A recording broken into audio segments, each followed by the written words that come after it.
What we have in this combination is some baking powder, some flour, some mashed potatoes that we've had the last couple of dinners, and salt and pepper. That's basically all it is. So what we're doing is we're making the batter. I actually used a little more than what the recipe called for because we had a little more than a cup. So I used a cup and a half, and I just split the recipe in half. So see, this is making a nice batter. We've got to make sure that we get all of the mixture done. You see the pepper in there. Continue to fold it.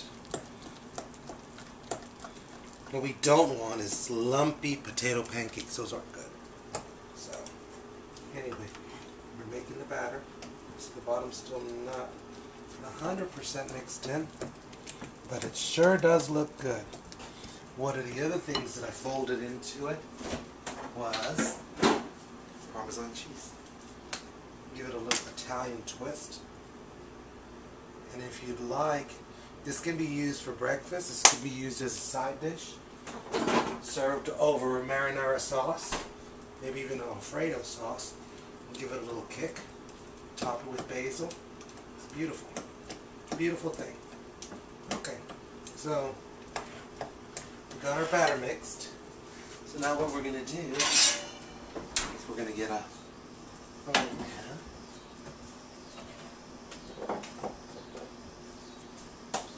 We're going to spray it with,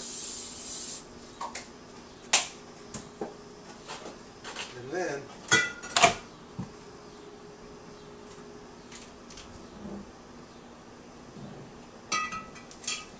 some EVO. What we're going to do is we're going to heat this baby up.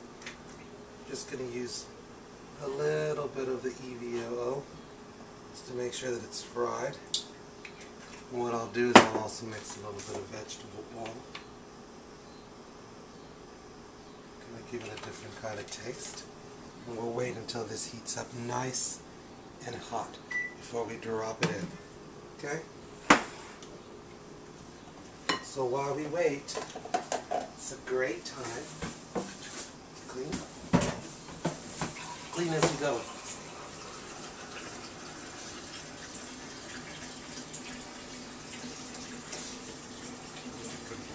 Continue to stir this. Add a little salt to taste, and pepper, of course. Everybody loves their pancakes with pepper.